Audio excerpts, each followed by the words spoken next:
You almost certainly held one today, a paper cup. You took a drink from it, and then you threw it away without a single thought. But here is the strange truth. The paper cup was not invented for your convenience. It was invented to stop people from dying. To understand why, you have to picture a world without it. For most of history, a public drink of water meant a shared cup. One single vessel, used by everyone who passed by. It was called the common cup. In 19th century America, this was simply normal. Beside a public water barrel, you would find a single tin cup, very often chained in place. You found it on the trains, the same single cup offered to everyone aboard. And you found it in the schoolhouses, where children drank one after another from a single shared cup. The traveler before you had drunk from it. The sick man before him had drunk from it. And then, without a second thought, you raised that very same cup to your own lips. For centuries, nobody thought twice about it, but by the late 1800s, a frightening new idea took hold. Germ theory. The understanding that invisible living organisms cause disease, and that they pass from one mouth to the next on a shared, wet rim.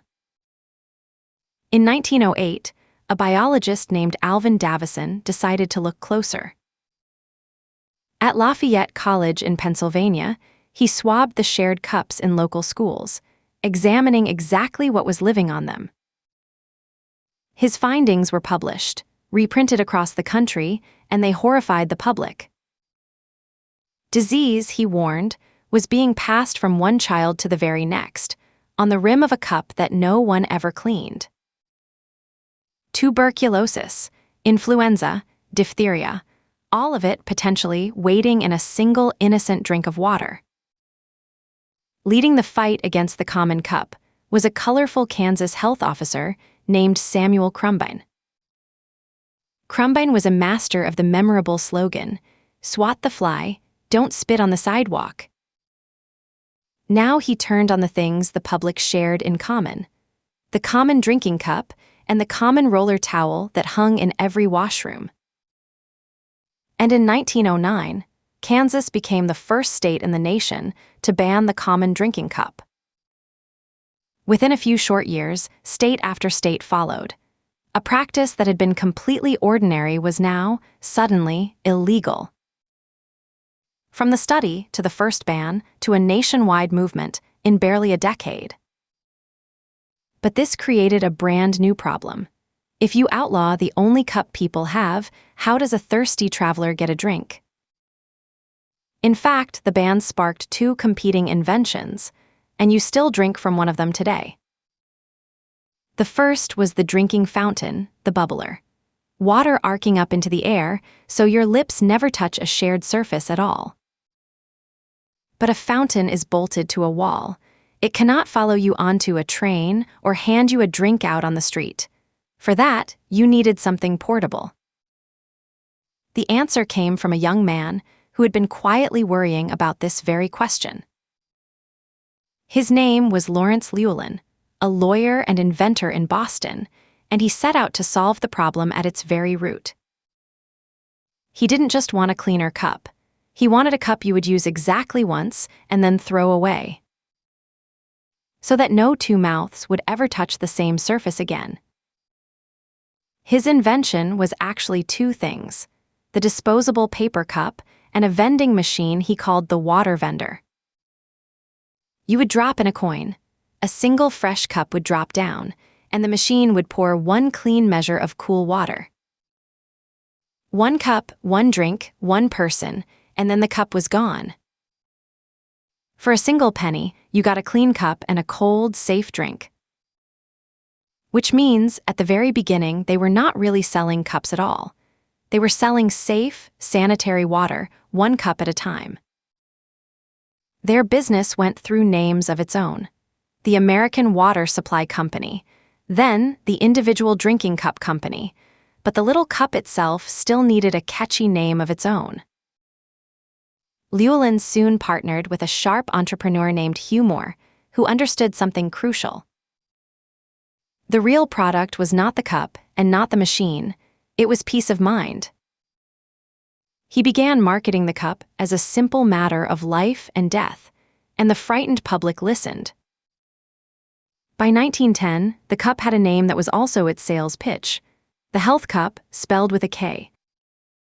The message was printed right on the package: "This cup will keep you healthy, this cup will keep you alive." And then history gave the young company a terrible gift. In 1918, influenza swept the world, killing tens of millions.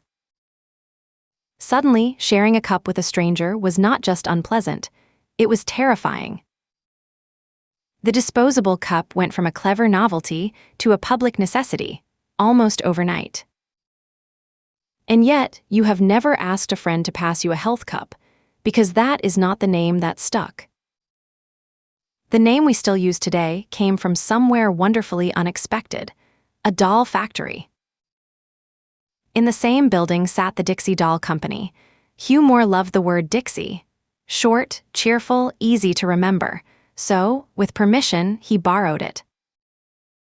In 1919, the Health Cup was reborn. From that day on, it was the Dixie Cup. But every paper cup hides an engineering problem. Paper, on its own, falls apart the very moment it gets wet. So the cup had to be sealed. First with wax and later with a microscopically thin film of plastic, bonded to the inside. That lining is the unsung hero of the paper cup, and, as we will see, it is also its curse. A modern cup is a marvel of mass production. It starts as a flat, fan-shaped blank, die-cut by the thousand. The blank is wrapped into a cone and its seam is sealed. A disc forms the bottom, and the rim is rolled outward, which gives the flimsy cup its strength. Cheap and trusted, the cup spread far beyond water. The little Dixie ice cream cup, with its flat wooden spoon, became an icon of the American summer. And the ice cream cups sparked a craze all their own. In the 1930s, their little circular lids were printed with pictures. Circus animals at first, and then the faces of Hollywood movie stars. Children would peel back the lid, lick it clean, and collect their favorites. A throwaway cup had quietly become a treasure. Through the world wars and the decades that followed, the disposable cup marched into vending machines, offices, hospitals, and stadiums everywhere. Look at the little cup beside an office water cooler. It comes to a point. It has no flat bottom at all, and that is completely deliberate. A cone-shaped cup cannot be set down and saved for later. You drink, and you discard. The design itself enforces one cup, one use. For most of this story, the cup held cold water. The hot paper coffee cup that rules our mornings is a far more recent arrival. And when coffee culture exploded, the paper cup found its true empire. The morning, to-go cup became a daily ritual for hundreds of millions of people. Cold water cups, then hot drink cups, and that cardboard sleeve you grab to save your fingers, patented only in the 1990s. Today, the scale is staggering. By some estimates, the world now uses around 250 billion paper cups every year. Hundreds of millions of them are made, filled, and thrown away every single day, all around the world. The humble little object, invented to save a few lives, now flows through our hands in oceans. And here we reach the great irony. That thin plastic lining, the thing that lets paper hold your scalding coffee, is exactly what makes the cup so hard to recycle. Most recycling mills are built to pulp pure paper. But a cup is paper fused to plastic, and very few places can separate the two. So despite the word paper printed in its name, almost none are recycled. By widely cited UK estimates, just one cup in every 400. So today, inventors are reinventing the cup once more, this time to fight waste. Plant-based linings, deposit schemes, and the oldest, simplest idea of all: bring your own. Because every one of those billions of cups begins as trees, and water, and energy. It is a perfect full circle, born from a health crisis to protect us from each other. Now an environmental problem, we design new cups to protect us from. So the next time a paper cup lands in your hand, just hold it for 1 second longer. Because nothing you use is an accident. Everything around you was invented by someone to solve a problem you have already forgotten. This is Origins, where we uncover the hidden history of the everyday objects all around you. If you enjoyed this, subscribe and come back tomorrow, because there is a new origin every single morning.